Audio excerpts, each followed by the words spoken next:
Okay, here we go. We are live once again. It is another week of Chiropractic is Sexy. I am Dr. Paula Ruffin. I'm Dr. Erica Peabody. I'm realizing if I do this, it looks like my hands are enormous. I know I have to watch when I do videos. Yes. Sometimes I'll go like this and I'll have my hand and I'll be like, you have man hands. Yeah, they It's look like gorilla it, but hands. that's not really true. You cannot talk with your hands on video. I have learned that. No. Happy Thursday, everybody. Thank you for Yes. always being here and And being I ready would to like to go. say before we get started, happy anniversary to Dr. Erica, 21 years in practice today. Woo, woo, woo, woo. Wow. I know. That is 21 years is a long amazing. time to do anything. And Yeah. it's literally for anybody who's out there that's listening to us that potentially has a practice or something like what we're doing or a business of any sort. It's like having a child. It's like it's truly like I've been tending to this thing for 21 years. It's amazing to me. And the And I've ups been and the downs and the yeah, challenges. yes, I've been sharing with my patients though that if you guys ever get a chance to look up my practice and see the building that I'm in, I feel like I would be, you probably feel this way too. Like if we were just in strip malls, um, it would be it'd be a different feeling. I love tending to this building and it breathes life, not just into the practice, but also into um, the actual, it's a historic old building too. It's really beautiful. So I feel really fortunate. Thanks, Silly Lily. I can never comment on here, but thank you. Oh, maybe I can. I Can you? can today. Oh, get out. Yay. That's interesting. Oh, there you go. Look at that. Okay, cool. Yeah. Uh, So, Yeah, and I think it's amazing. I think having the space that my space makes me happy. My old space did not give me that feeling of joy where this yeah, space is like, oh my gosh, it's so lovely. And it's just funny. You said MySpace. Do you remember MySpace? yes. Look how old we are. I'm just going to age us for a hot second here. I know, right? Yeah. Oh my gosh. Anyway, it's been really fun. We had a coffee talk this morning, which it's once a month, but it happened to fall on this beautiful 21st anniversary. Lisa was like, we're 21. Can we have cocktails? I'm like 6 o'clock, maybe 6 o'clock tonight, but no, we cannot have cocktails for our 21st birthday. So we had I coffee. would have put out some bubbly, but Yeah, we had coffee and cookies. So far. yeah. It sounds Yeah. like a yummy start to the day. That's good. Yeah, perfect. Well, I think it's great. 21 years is a lot. I'm coming up on 28. You're right. It's like tending to a child, and when you think about the birth of the practice, Yeah. it's crazy what it takes to launch and loft a practice. It's amazing. So I remember 2 years into practice. And honestly, this is the reason why we come to you guys every week is because 2 years into practice, I called my mom up and I said, "Is this like what we do? Like we like go to sleep, we wake up, we eat breakfast, we go to work, and we come home and we eat dinner and we go to sleep, and then like, is that all there is to this adulting?" And she's like, "Yeah, pretty much."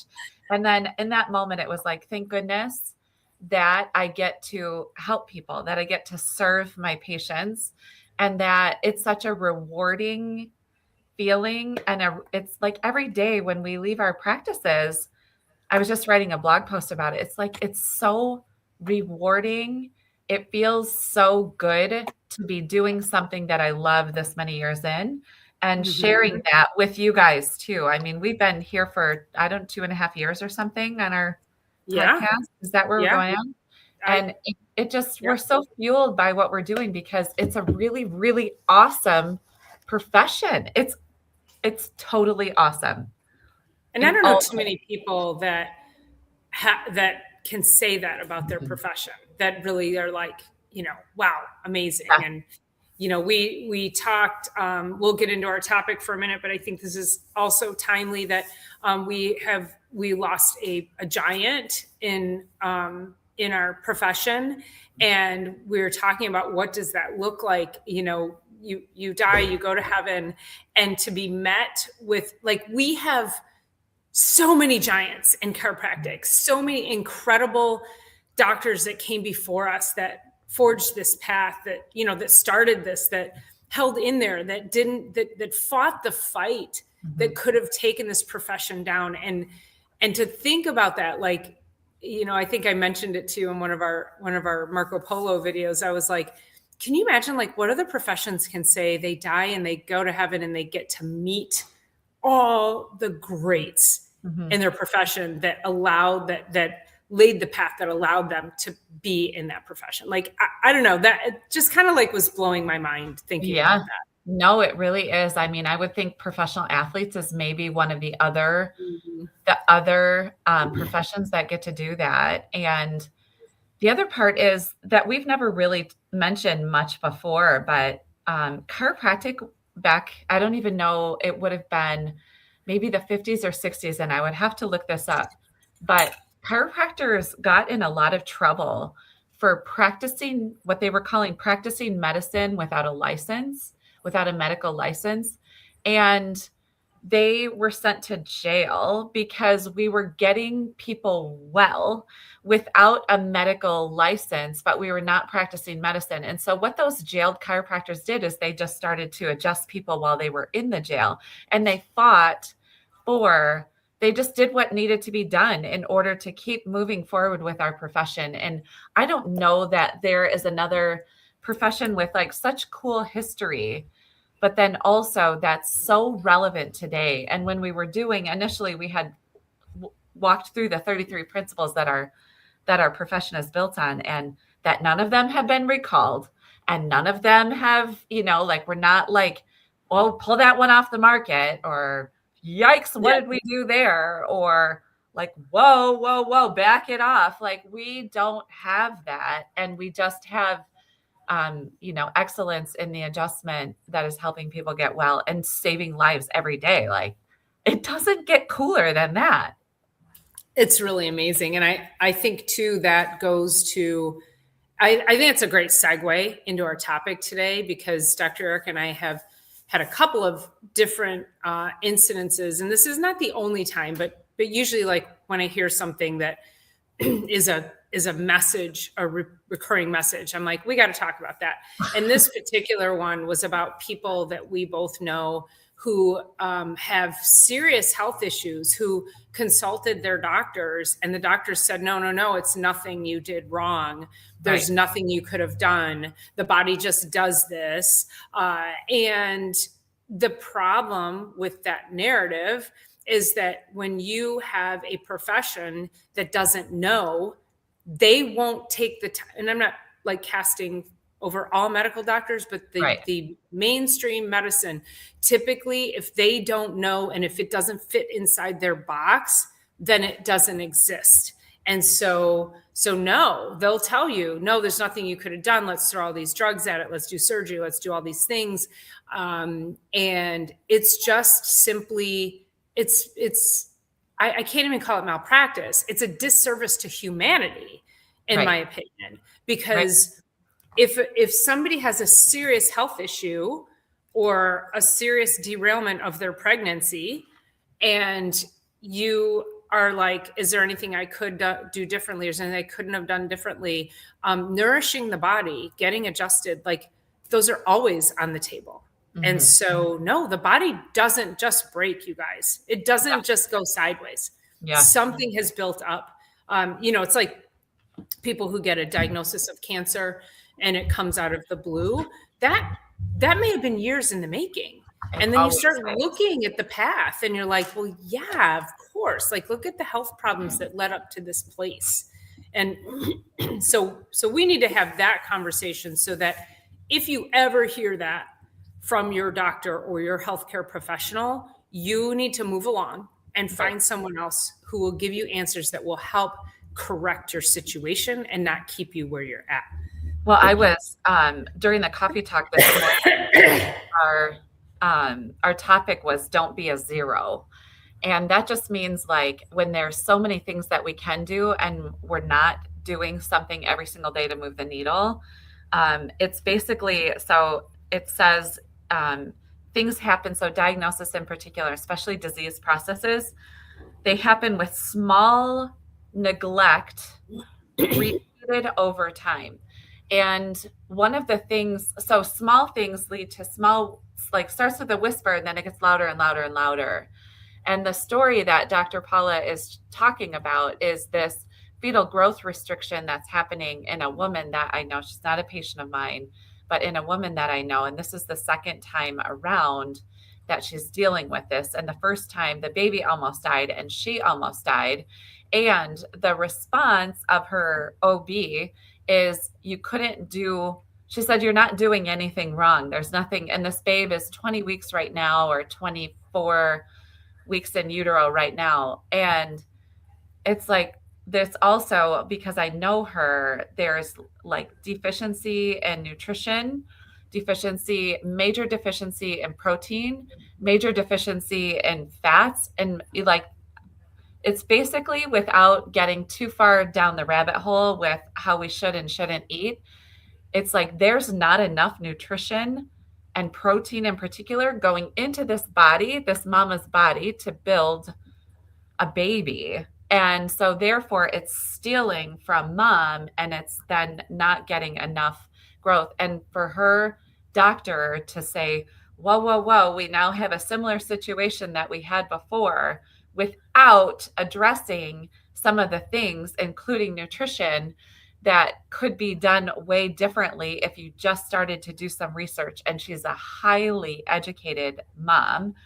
It's like, yeah, there actually is a lot of stuff. It's not my place. She didn't come to me, so it's not my place to reach out. But it's very difficult to sit on the sidelines on social media or inside of a story that we're not like invited into, and be quiet about it, because that's absolute negligence by, and we talked about it this morning, not this particular story, but like if your doctor, your MD is out there just giving you medication and not even asking you one iota about what you're putting in your body, that is absolute negligence.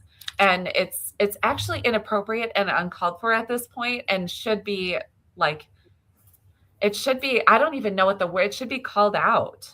It should, in a really big way. Like, I don't want everybody to get in like deep trouble, but these small things lead to very large things. And to say, nope, there's nothing else you could have done about it, for our patients to go in and say, I have this neck pain, I have this, I have this, that, and they're giving them like, no, there is a lot you could have done about it. And here are some resources, and here's some literature. Like, deal with it like we do. We're like, okay, there's this. People say, I didn't even do anything. I'm like, yeah, you did. Uh-huh. Just doing life is you did. And these small negligent things that we're doing, neglect to our bodies and neglect to the things that create health. Yeah, you actually did.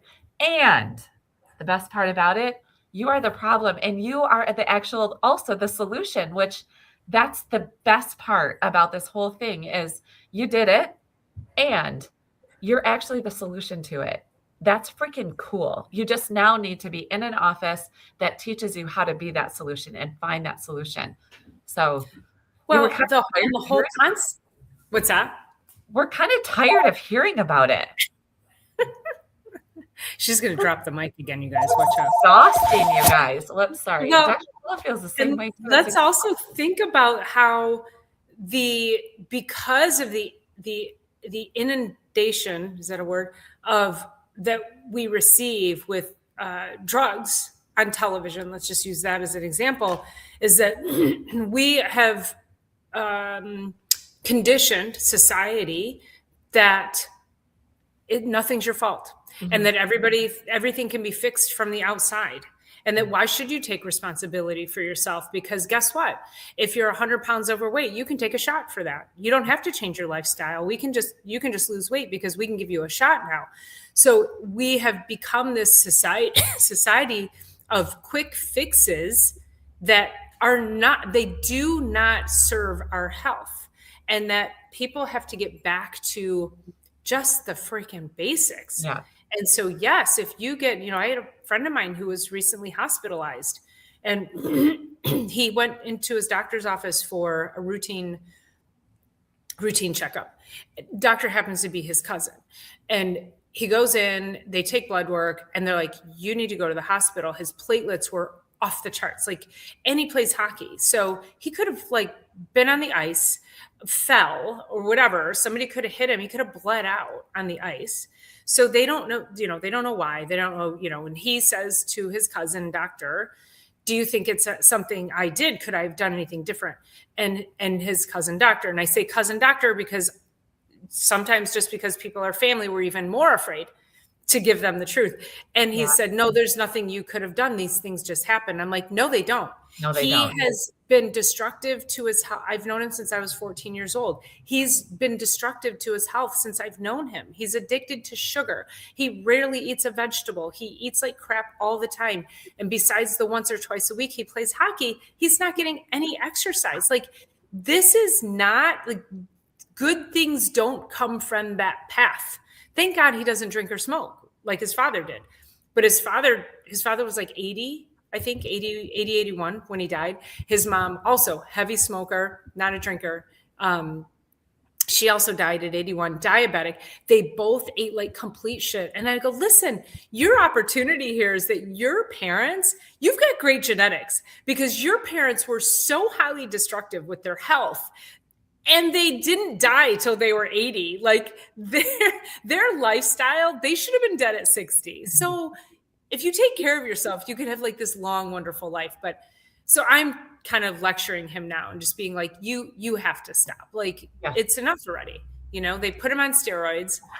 He blew up like a balloon, so much so like he could hardly talk. His lips were so swollen. Oh. It's horrible, you guys. It's not the way that things should be. Yeah. And if somebody tells you that, again, I was like, what do you mean it's nothing? Well, I mean, and he's whatever. Yeah. Like, no, it is absolutely. It's your whole life is what you did. Right. So, and before you heal someone, ask him if he's willing to give up the things that made him sick. That's awesome. And the Hippocratic Oath, which is first do no harm, right? And so that's not really what's going on anymore. What I really love inside of our profession, because we also took that, is that's like, I really don't know how some sleep, truly. At the end of the day, if you got somebody coming in and you're like, just throw a shot at them, throw this and throw that and whatever, like even a steroid shot at a joint, you've got like, I think the science is, the research is showing like 4 years and like 2 or 3 days from the first shot in the joint before it's deteriorated enough that it breaks down, you need a joint replacement. But we were talking this morning, and your patient or your friend with a cousin doctor, it's like the whisper, and these are some things to think about, is that when you wake up in the morning, how do you feel first thing? Like, is it hard to step down? Is it hard to sit up? Do you have shoulder pain, neck, foot pain, blah, blah, blah. The first small whispers are fatigue. You have a tight neck and back, occasional headaches, feeling stressed, not sleeping great, or you're at a stage in your body which is basically saying that it needs attention. So it's those little things. But with all of these things, what I was talking about this morning is like the slight fatigue, just a little more caffeine. Tight neck or back, how about just a little muscle relaxers? Occasional headaches, let's just take just a little headache relief. Let's just take a pain medication. Feeling stressed, we'll just alcohol. We'll just do a little bit of alcohol, or maybe a little bit of like a sedative of some sort or whatever. Not sleeping great, we can just take Ambien or whatever. Like let's just do that. And it's basically just a lot of our culture will take this little whisper where your body's trying to get attention, and they're just going to go and medicate it. And so then that whisper goes away. But what's the issue is that it's slowly building up. And so to go to your doctor and they don't ask you, like, how are you sleeping? Like, why are you fatigued? When I think about fatigue in the afternoon, now, mind you, I love espresso. Like, I am the earth element. I am Earth Day is my birthday, waited to be that earth element. And I just love the dirt and the earthy flavor of coffee. I do. And so, but I also think about, okay, I could also fuel and do with, I'm going to add some protein. And I'm also going to maybe take another green drink or some like, what is my body really trying to tell me? Yes, I'm going to have a slight bit of espresso because quite frankly, with working with a lot of humans, I'm a better human for it. But the other things is, what can I do? What should I be doing instead of just medicating or throwing caffeine at it? And so that's where, if your doc is not asking those questions, your MD, you're at the wrong place. And Dr. Paula and we're getting to the point where we will die on that. We will be like, you are literally in the wrong place. And if you're not seeing a chiropractor, you're late to the game. You really are. Well, and I So think my next thought is making me think of we need to dedicate a whole podcast to spring allergies because that's coming up. But that's also one of those things where, oh, well, the body just has allergies. No, it no, doesn't. it And we're doesn't. coming into this time where people are going to start taking allergy medication every effing day. Mhm. And I promise you, you don't have allergies because you're deficient in Claritin. Right. That's not so when you find yourself reaching for those things on the regular because you've been conditioned that that's what we do and the body just does that. I want each and every person to just stop and ask yourself, just as Dr. Erica said, what is my body really asking for right now? What is it really struggling with? And how can I make it better so that I don't have to take these things that just mask what is happening? Mhm. So that 10 years from now, 20 years from now, you don't have some other greater issue going on. Right. I cannot tell you how many patients I have where I've gone into the Wayback Machine with them, and now they have these neurodegenerative issues, dementia, Parkinson's, Alzheimer's. I'm like, holy moly, I'm seeing so much of it. And I'm tired of it in the sense that I love helping these people, but I really want to help other people not be here because Right. I'm seeing the quality of life that has been just completely revoked from these people. And that's not okay in my book. It's not okay. And also, when people get to that place, do you know that to be in assisted living right now, which that's what that would require, is $4,000 to $6,000 a month If to not do more. that, if not more. Yeah, and upwards of that. But like bare minimum with no assistance is like 4,000, and then up to 6 for just, to have help when you need it, and then if you need constant help. You guys, do you realize 1 month of that kind of rent would get you exceptional care? Years Exceptional of, care. yeah. Yes, it would get you help with your diet. It would get you help with your spine and nervous system. It would get you help. You'd get a personal trainer. Like if you took 1 month of $6,000 and you applied it over 1 year of life and you invested proactively, like 1 month of that kind of living is like an entire year of really good living, because you're still going to have to buy food and you're still going to have transportation. You're still going to have to do like the things that life requires. But we got to look at the investment in proactive now rather than waiting. And so at the Whisper, there was one more line down here, and that it was basically, I can still do what I need to do. I got these light symptoms, but I can still function. And then they get a little bit heavier. So that's the nudge. Like, we got to do something. There, the nudge gets louder, and I'll then we just just, two Advil then.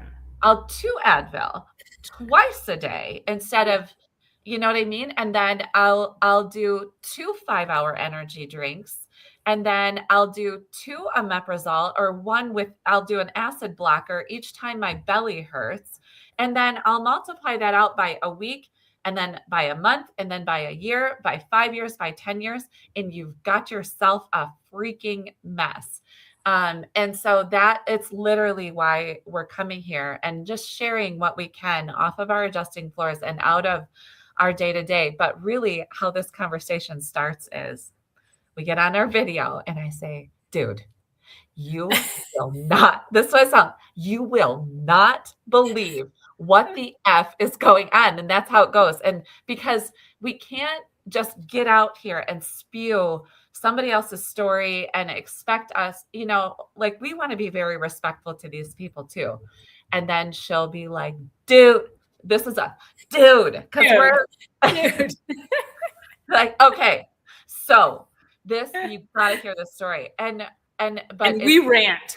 Don't we listen. We do get it all out in our private conversations. Like it is raw and it is real. It's frustrating. It is. It's frustrating. Yeah. And if you could just know how affordable and how amazing life gets by making the right investments into proactive and conservative measures, drink some freaking water. Like conservative, easy. I know, easy stuff to make a big difference. Go for a 20-minute walk every day. Complicated. Get adjusted once a week, once every other week. Get a plan going for your health. Yeah, I had a few years ago, I was working with a woman who she had colitis. She'd been on medication she was probably in her 50s. She had been on this medication forever. We did food sensitivity testing. We did some gut repair.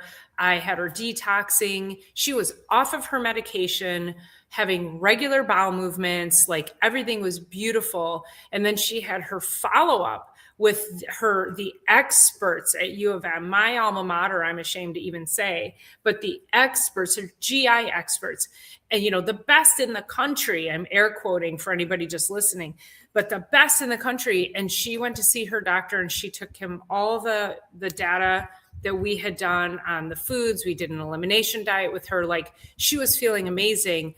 And he throws it back at her and he says, this has nothing to do with the foods you're eating. You need to go on that medication or you're going to die. Scared the shit out of her. So she goes back on the medication, stopped everything that I had her doing that was making her better.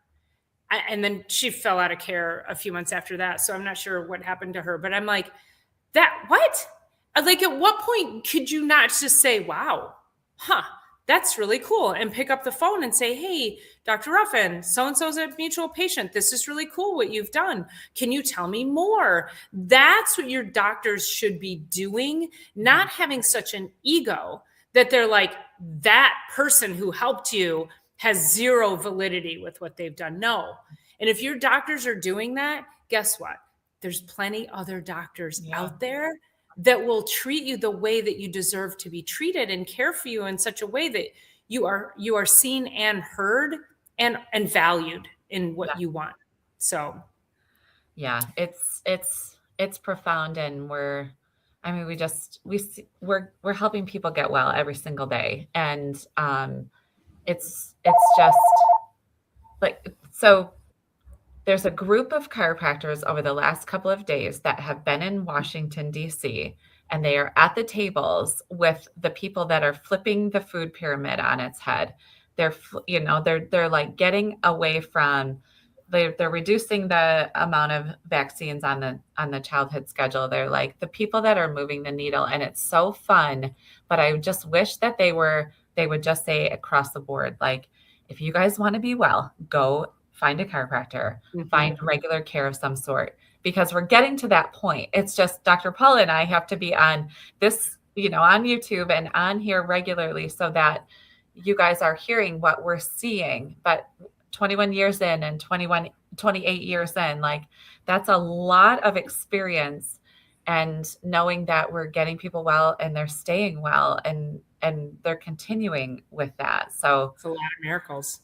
It is a lot of miracles. And I think we see them so regularly that a lot of times I never want to say we take it for granted, but we really are like, this is just kind of par for the course for our days. It's awesome. Well, I always say I expect them, yet I'm always blown away by them. Yeah. Because it's crazy.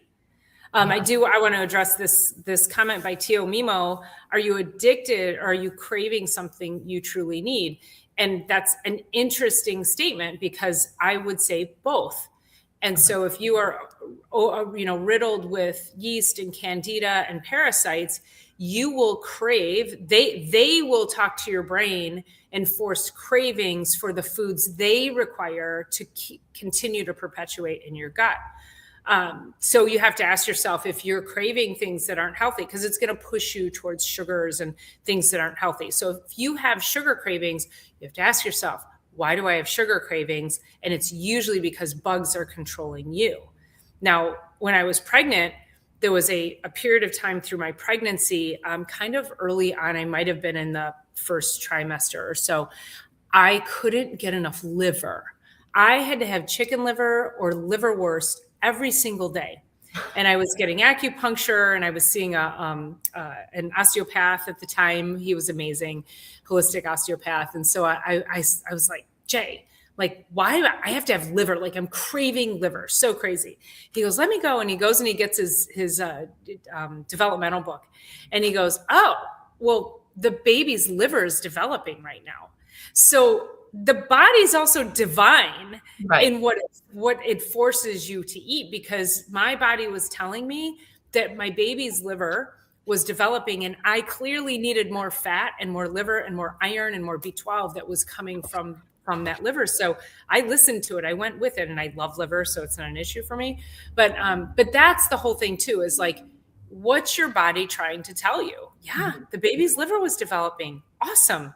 So, for this pregnant woman you're talking about, it's like, you should be listening to your body. Your babies are screaming at you because they need something, especially the one diabetic, right? The one that's born is diabetic, right? So actually she's got two girls, and then the son so it's one of the girls, and I think they're like 5, 6, something like that. So yeah. It's, that's, when you're very dogmatic about certain ways of eating. We'll just say, like, if this person were vegan, I'll just say that, is that vegans tend to eat a lot of carbohydrates. So if you're eating like that during pregnancy or any other time, your blood sugar is going to be really off. And so, yes, you're causing a disruption in your baby's pancreas and your baby's inability to regulate blood sugar. So, we gotta feed these babies. We gotta get these women more education with regards to preconception care. And then, of course, in utero, like, you got to throw the Hail Mary in utero for sure. Well, also pregnancy brain is a thing. It's because baby is stealing a lot of the fats from the brain. So the connections aren't being made there. And so I just think about how much, if the mom's body is deficient in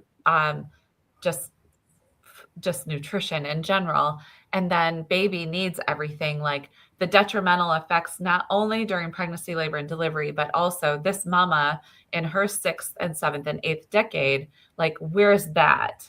And my favorite line, I'm going to just put it right up on the wall, is a patient came in and he's like, I want my health expectancy to match my life expectancy. And if you've been listening, I've said that so many times over these 2.5 years of being on here, but it's my most favorite way of looking at life and looking at our health. And there, one of the closing things that I had talked about this morning during our coffee talk is that health isn't about being perfect. Dr. Paul and I are not perfect. We are doing the things that move the needle forward as much as possible, but it's not about perfection. It's about participation. And so that means we get up off the couch and we start to create a plan for ourselves, or you can just Google a plan, like eat well, move well, think well, drink your water, get your rest, and get adjusted, and put that into Chat GPT, and it'll help you design even a week around how do I get those things into my world, because it is about participating in your health, not just sitting back because you're functioning fine, making participation. And the moment that you start participating, your body will start responding. And it will actually, like, people go through cleanses, like it's springtime, right? There might be some cleansing going on, but they'll go through cleanses, but your body will start responding by kicking a bunch of stuff out. And that doesn't mean that you're going to go through, like, you feel awesome all the time, like that detox, which you just did detox with the doc. It's like you have your body starts responding, and it's going to start to respond in the very best way because we're designed for that. And it's going to start responding in which direction do you want to be pushing it in? Well, and as far as detox goes, I have been detoxing for 20 plus Yeah. years, and I notice something different every time. Well, okay, Dr. Eric and I both love espresso, and we both have really high end espresso machines. Well, I would pull 3 or 4 shots a morning, and I would drink that. During the detox, there's no caffeine. So I didn't have coffee for 10 days. I have to tell you, this is my single shot. And of course I add water to it. This is from this morning. I can't drink it as strong as I used to.